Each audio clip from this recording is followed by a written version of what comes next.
Persian food traditions date back thousands of years. That's hot. It's come straight out of the oven.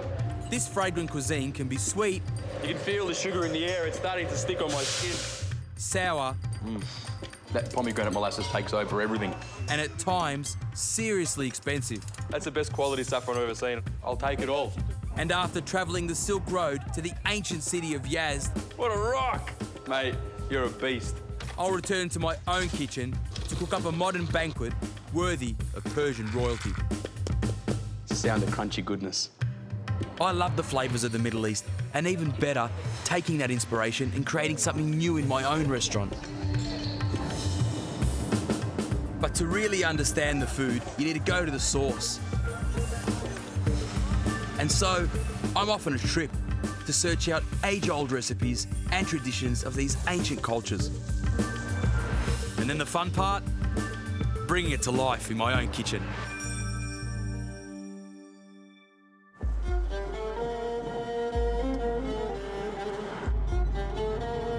In the week that I've been here, there's been two things that have surprised me. One, Iran is seriously big, with a mountain range that cuts straight through the middle of the country. And two, although Iranians are very diverse in their customs, they all share a common sense of hospitality. So on the way to Yazd, and driver Mohammed pointed out this small nomad tribe on the side of the road. You know, there's over 2 million nomads here in Iran, and it's bloody freezing, so I hope they've got some kind of heating in that tent. I'm currently between the cities of Shiraz and Yazd. Due to its geography, Iran has long been a land of nomads. Hi. Hello, Baba, hello, Mom? hello, welcome. Is Mum here? Mum, Baba? Hot desert summers and cold mountain winters force people to travel between seasons. Salam. And these days, Iran is home to one of the largest nomadic populations on Earth. Salam alaikum. Now that's a skill. There's over 70 million people in Iran, and I swear there's close to that many varieties of bread here as well. You know, it's amazing how in the middle of nowhere, with nothing around, they're rolling this awesome bread out, paper thin on this, looks like a little bit of a pillow with all this flour, and just cooking it over a pan with some fire underneath. You know, it's really authentic. I didn't expect when we pulled over on the side of the road to be able to find anything like this in here. But look how thin she gets it, just from that little light dough. Flipping the whole heap of... Oh. یکی گوشنا که باشه نون آدمی تو میشه حتما شما نهار نخوردین بفرمایین نون گرم نون گرم بفرمایین Oh, thanks. It's really thin like a crepe. Oh.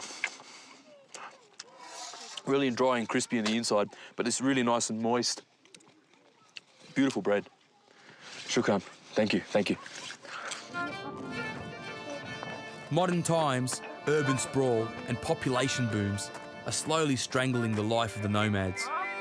And if this decline continues, nomadic life will be extinct within 20 years. You know, we think we've got it made back home with nice homes and flash cars and all that kind of stuff. But this is absolutely beautiful. You know, forget $1 million views. These are absolutely outstanding. You know, and fresh produce. You know, this is sun-dried, this is fresh. Free-range chooks. You know, everything to be self-sufficient. I don't know if I could live here, it's pretty remote, but you do have to appreciate it. I still haven't worked out where they go to the toilet, though. Bye. See you later. They're too cute. Bye.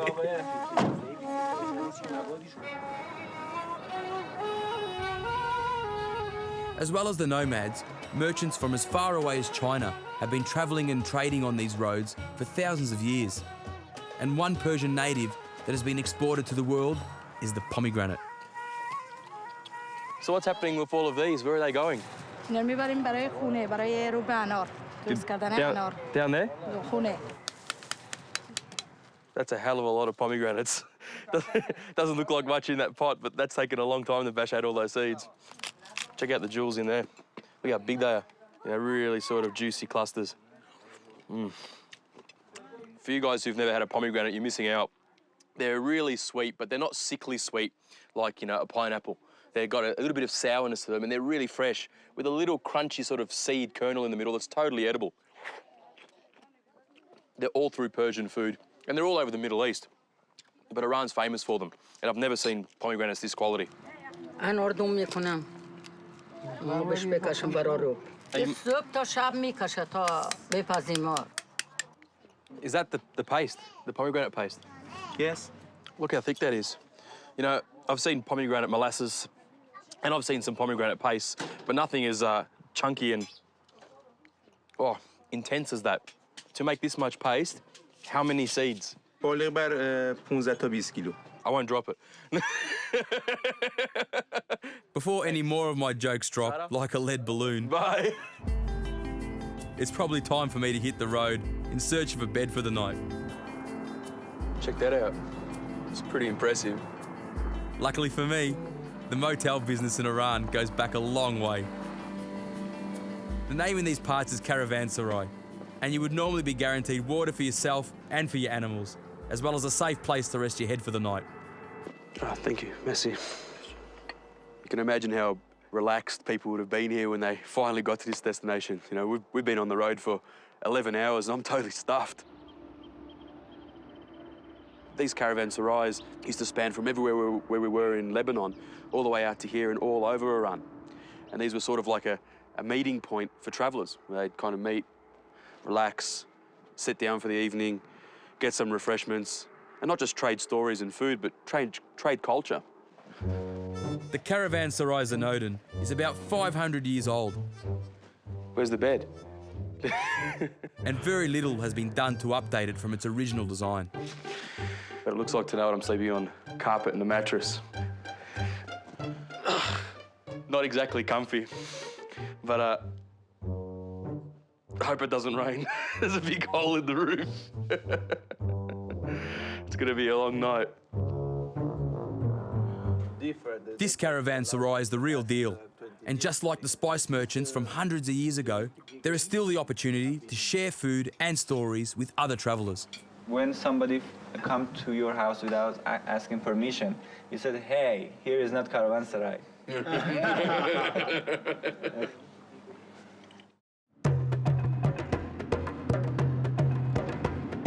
Another key commodity that has attracted businessmen to Iran for centuries is the one ingredient responsible for Persian food's fragrant and floral reputation.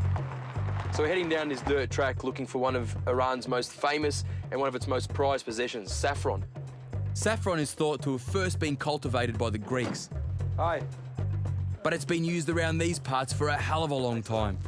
In fact, not far from here, they found cave art painted with saffron pigment dating back 50,000 years. Saffron farming is backbreaking work, with only 3 stigmas per flower harvested. Wow. Wow. That's a lot of work to get a kilo. And I've always been told that saffron's not just one of the most expensive commodities in the kitchen, but one of the most expensive commodities on earth, you know, more expensive than gold. Once picked, the saffron is dried before heading to market.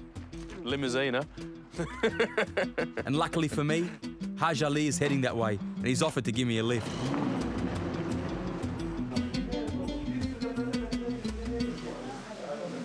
Wow. That's a lot of saffron. Wow. That's the best quality saffron I've ever seen, and I've never seen that much. So all those little flowers that we saw in the field, he's had to bend over, pick up one by one, and pick out every little stamen, and that explains why this stuff's so expensive. Can I buy some?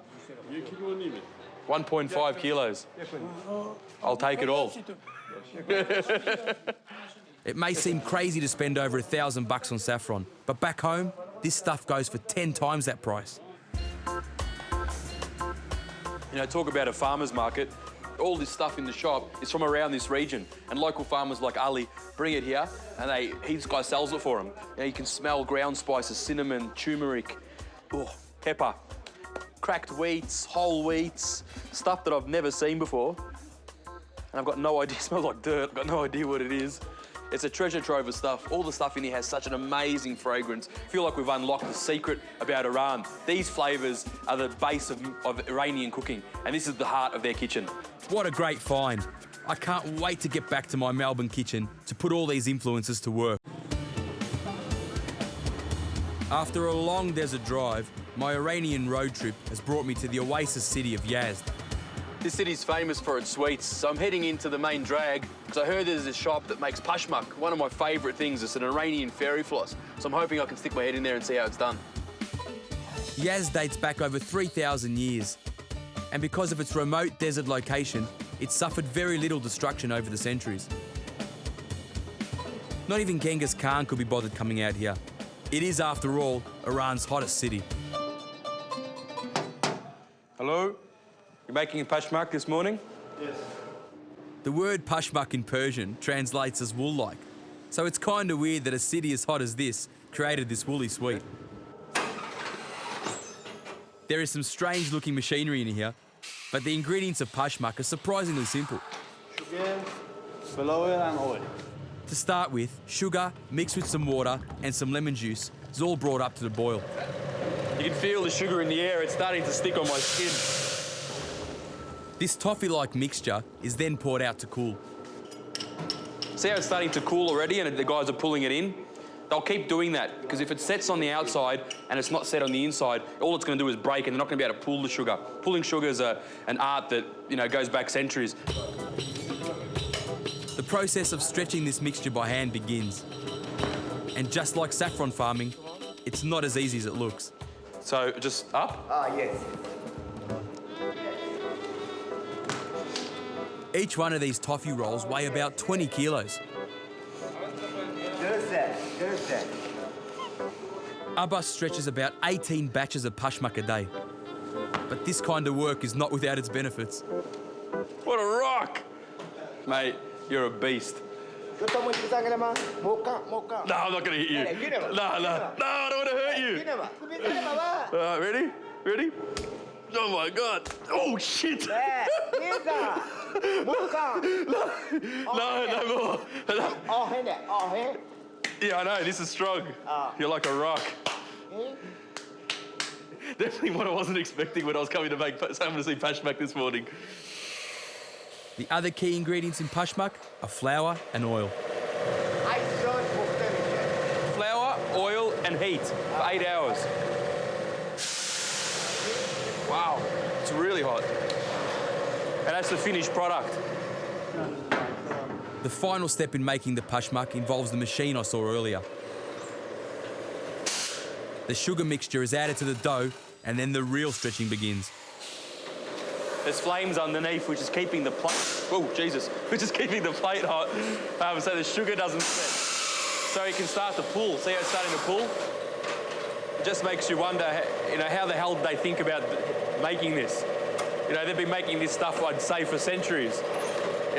How would you envisage boiling sugar and spinning it to get fairy floss, mixing it with flour and oil? It's so simple, but it's not simple. And finally, those distinctive woolly strands of Pashmak start to emerge.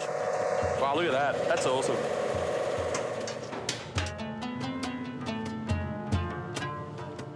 It's so light. It almost looks like cotton instead of fairy floss. There's not really any flavour. It's not flavoured with vanilla or anything. It's really buttery. It's really light. As soon as you put it in it just disappears. As soon as it hits your tongue, it feels like there's something in there and then bang, it's gone. It's really beautiful. Yazd has been a stopover for travellers for a long time. Even Marco Polo passed through here. No doubt using the alleys as cover from the baking sun. I know this smell. But it's baking of a different sort that's caught my attention today. Yet another type of Persian bread. It looks easy, but look at the skill that he uses to separate that dough, get them all the same, and just lightly put it on there to prove so the old man can chuck it in the oven. Can I get one? Oh, Jesus. That's hot. It's come straight out of the oven. Wants to get out of his way, go outside, see if I can taste it. The bread's really yeasty. There's a heap of different seeds in there. Nigella and coriander seeds, and it's got a really earthy flavour, really earthy smell. It's bloody hot. They say never fill up on bread, and in Yazd, that's good advice, because there's a local dish I've heard all about called Fesenjan. Hello. How are you? Shane. I heard you're making Fesenjan. Fesenjan is a dish that features two famous Persian natives, pomegranates and walnuts. Like so many dishes, it all starts with onion. So the onions are really nice and caramelised now. He's banging in the turmeric. Ali next adds the signature ingredients, walnuts and pomegranate molasses. Well, it's really sweet and sour. And he's put in about 2.5, 3 cups, which is normally you only use a little bit just to sweeten things or make it a little bit sour. Look how thick that's getting. Then goes in the chicken before adding the stock. It's actually starting to smell really good. حسین بیا قاشق بیا. What do you think? Salt and pepper? So it obviously needed a little bit of sugar.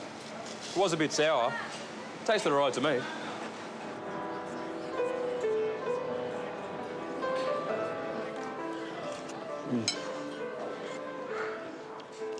I can see why they go nuts about it. It's just in my taste as well. I'm not a big sweet tooth, and I don't like things that are too bland. These things really sour. It's not sour to the point where you can't eat it. That sugar that he added in right at the end really does help. And those nuts, they've still retained their crispness because you can't really taste the walnuts in there. That pomegranate molasses takes over everything. But the crunch you get from when you bite into a piece of the soft chicken against that crispy nut, it's definitely worth it. I love it. It gets me thinking how I can use these flavours back in my kitchen.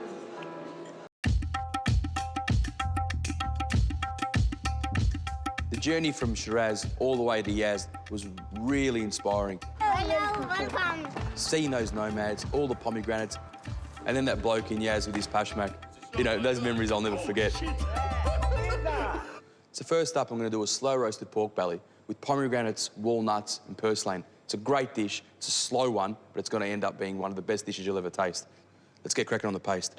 It starts in the blender. Garlic, salt, cinnamon, star anise, rosemary, thyme, and to bring it all together, good pour of pomegranate molasses.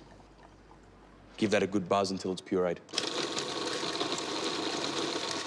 Now all we have to do is rub that paste on the flesh side of my pork belly.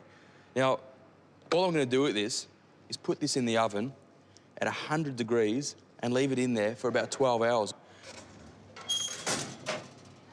The inspiration for this next dish comes from those nomads that I met. So what I want to do is some slow roasted lamb shoulder. And if you remember, those guys had all those fruits drying out on those sort of bamboo racks. Some of those over some yogurt. It's going to be really special. Then I'm going to make some bread that we saw in Yazd. So start with the lamb. Just like with the pork, this is going to be a slow roasted dish. The flavours I'm going to use are anchovies, garlic and 7-spice. Mix them all together with a little bit of olive oil. Now, we're just going to rub all of that paste onto our lamb shoulder. You don't need any moisture, any water. There's so much fat and there's so much moisture already in that lamb shoulder that's going to be enough to carry it through. In the oven with the pork, 100 degrees overnight. All right, next bit we have to do is some of that amazing bread that we saw in Yazd. Now, the most special thing about that bread wasn't really the texture of the bread, it was more of the seasonings that I put on top. Coriander seeds, fennel seeds, and nigella seeds really brought it to life. To begin with, the basics. Flour, yeast, and a little bit of sugar, some salt, and a splash of oil. And slowly add that water. And you have to be careful not to break the side of that little well that you've made, because the water's going to leak out all over the bench, and you're going to have nothing but a mess. What you want to do is just quickly knead it. Grab a bowl that's been floured, cover it with a moist damp cloth, leave it set aside for about an hour and a half, depending on the heat of your kitchen, until it's had time to prove. Yeah, that's great. Put it in a big bowl because it will rise a lot. I don't want to make these too big. I want them to be quite light. Grab my baking tray, straight on. So I'm just going to let it prove for about 10 to 15 minutes, and it'll give me enough time to make my spice mix. I'm using coriander, nigella, and fennel seeds. And just quickly, I don't want to give it too much of a hard time. I just want to break them, just to release that little bit of powder that's inside the seed. So you can see that that's doubled in size. It's right where we need it. With my fingers, I'm going to make some indentations in this bread, just so I've got something for that spice to grip to. A little bit of oil over the top, and I'll give that a really sort of gentle sprinkle of my spices. Get those in the oven, 10 to 15 minutes, 180 degrees. Now, the last piece to this puzzle is my jewelled Nomadic style yogurt. It was really special being in the Nomads camp, so I'm trying to add the flavours and textures I saw there. So I've got some thick yogurt or some labneh. So just going to drizzle a little bit of that olive oil all over the yogurt. And now it's time to bring it to life with those fruits and berries. And all that sweetness is going to go really good with the lamb. And with my dual yogurt done, it's time to bring it all together. That's exactly what we want. Seeds are all toasted, nice and oily, really bloody hot. And now for the lamb. All right, check that out. That is falling off the bone. Look at it. A little bit of that caramelised lamb with the anchovies, some of that yogurt and that bread to mop it up. No need to do anything else. That's heaven. With the first roast done, it's time for the second, and the pork belly is nearly ready. But what that needs now is some crispy skin. So I want to put that back in the oven, turn it up to about 220, 230 degrees for about 20 minutes until it's crunchy. So all that's left to do is make the salad. But before I can put the salad together, I need to make the vinaigrette. Really simple recipe. It's just garlic, olive oil, and lemon juice. But what I've done to this garlic is I've just kept it in the husk, put it in the oven for about 130 degrees for about an hour. And what that does is it slowly roasts and caramelises the garlic inside, but still keeps it quite whole without burning. And that's so good. Really beautiful. Gets rid of all that sort of harsh garlic flavour. I'm mixing it with some olive oil, pomegranate molasses, and a squeeze of lemon. Quick whisk, just to smash up that garlic. And let that sit there while I get my salad ready. You know, as I was walking to that pomegranate field, there was heaps of wild greens on the side of the road, and it got me thinking that a wild green salad with some pomegranates and walnuts would be really good with this pork. They've got some purslane or butler. Saw heaps of this in Lebanon, and this is something that, you know, my family and my in-laws have used for years. It's a really gorgeous, sort of sweet, zesty leaf that's really beautiful in salads. With this zestiness as a base, I'm adding things to make it peppery, sweet, and a little bit crunchy. And of course, pomegranates. That's what the dish is all about. And then a drizzle of the garlic vinaigrette on top. I reckon that pig might just be ready. Oh, look at that. And you can tell that's ready just by one way. Hear that? It's the sound of crunchy goodness. There's something about the sound of that crunch with pork belly that just sends shivers down my spine. That is absolutely beautiful. All that fat's rendered down and it's made that meat really juicy. That is going to be a special dish. Get all that salad in there, just all around the bottom, just to fill that bowl up. And that's my pomegranate roasted pork belly. I've always loved that Persian fairy floss or that Pashmak. The way they make that thing is unbelievable. So many processes. So I'm going to make a really beautiful dessert inspired by the stuff we saw in Yazd and that saffron field. So the first thing I need to do is roast my peaches. Some simple flavours to cook those peaches with. I'm going to use vanilla and saffron because they work really well together. So a bit in our mortar and pestle. That's plenty. Some sugar, a tablespoon and a half, and I just have to smash that up. All that saffron's in the sugar. The other flavour we need is some vanilla. So I'm just going to split that vanilla pod down the middle, take out all those seeds, and just put those in there along with the vanilla pods and give them a good season with that saffron sugar. That looks great. So just a little bit of our saffron syrup that we had in our pantry. And in the oven, about 160 degrees for 10 to 15 minutes. A flavour I always like putting with peaches is basil. It works really well with vanilla and it works really well with saffron. So we're going to make a basil ice cream. All we need to do is get a whole heap of picked basil in a pot full of boiling water and cook that for about 3 to 4 minutes or until that basil's really tender. Then into a bath of ice water to stop it from cooking. Once cooled, throw it in the mixer. And I'm adding a little bit of spiced sugar syrup that I've got left over from Lebanon. All right, that sounds like it's done. Perfect. So I'm going to head over to the ice cream machine and add that to my anglaise. And churn it till it's done. And now, it's time for me to get this dish out. Some of this freeze-dried yogurt powder. And this stuff's great because it's going to give you that big yogurt zing. You can find it in any of your little chefy specialty shops. Some of that basil ice cream. Just garnish that up. So I'm just going to grab a little bit of this pomegranate foam. It's just pomegranate juice and gelatin, shaked up in a little soda siphon with some C2. And of course, that saffron Pashmak. It would be impossible for me to make Pashmak as good as I saw in Yazd, so I'm not going to even try. Check that out. Really loose, really light, and just melts in your mouth. Really good saffron flavour too. And that's my Yazd-inspired saffron roast peaches with basil ice cream. From its mountain nomads to the baking deserts, Iran's landscape has really shaped its food. Bold flavours and delicate fragrances all combined in a unique mix that is truly beautiful. And if there was an urban landscape that reflects this beauty, it would have to be the ancient city of Isfahan, Sort of like overwhelming. where I'll be visiting an age-old favourite, a Persian tea house. This place here is like the equivalent of an Iranian nightclub. Before moving on to Tehran, the 5th largest city on the planet. This place is absolutely beautiful.